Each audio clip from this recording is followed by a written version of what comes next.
Hello everyone, welcome back to my channel.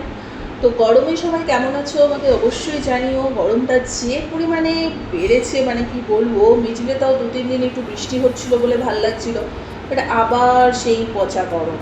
তো যাই হোক, প্রত্যেক বছর গরমকালে আমাদের মানে ফ্রিজ ভর্তি একদম আইসক্রিম রাখাই থাকে, যাতে মানে কিছু খেতে, এখন কোল্ড ড্রিঙ্কস একদমই ভালো লাগে না খেতে, মানে খুব রেয়ার আমি কোল্ড ড্রিঙ্কস খাই, বাট আমার আইসক্রিমটা গোটা গরমকাল জুড়েই চলে। তো আর আমার আমুলের এই যে কুলফিগুলো হয় না, সেগুলো খেতে বেশি ভালো লাগে। তো বিভিন্ন টাইপের কুলফি বাড়িতে এনে রাখাই থাকে। তো এখন আমি পড়াতে যাব, তার আগে একটু কুলফি খেয়ে নিলাম, ঠান্ডা হয়ে নিলাম।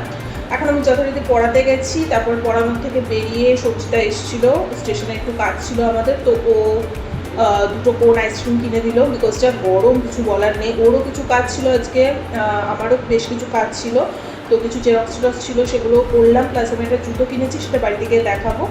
তো সঞ্চিতার বেশ কিছু কাজ ছিল, সেগুলো করলাম।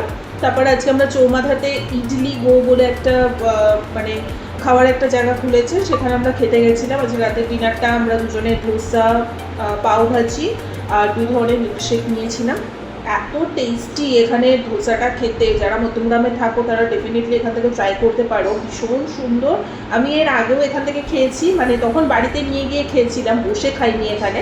তো আজকে আমি আর সঞ্চিতা মানে ঠিক করেই গেছিলাম যে আজকে একটুখানি ধোসাই খাবো, কারণ গরমে না অন্য কিছু আর ভালোও লাগছে না এখন আর খেতে, লিটারেলি। তো যাই হোক, তো বাড়িতে এসে তোমাদের সাথে শেয়ার করে দিচ্ছি। এই জুতোগুলো ভীষণ কমফোর্টেবল, পরেও আরাম।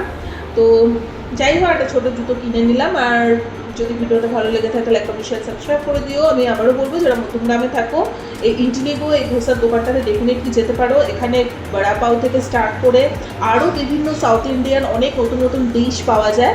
তো ভালো লাগবে যারা তোমরা সাউথ ইন্ডিয়ান খাওয়া দাওয়া ভালোবাসো। আমার তো এখানে খাওয়ার ভীষণই ভালো লেগেছে। তো চলো, আজকের মধ্যে এখানেই টাটা।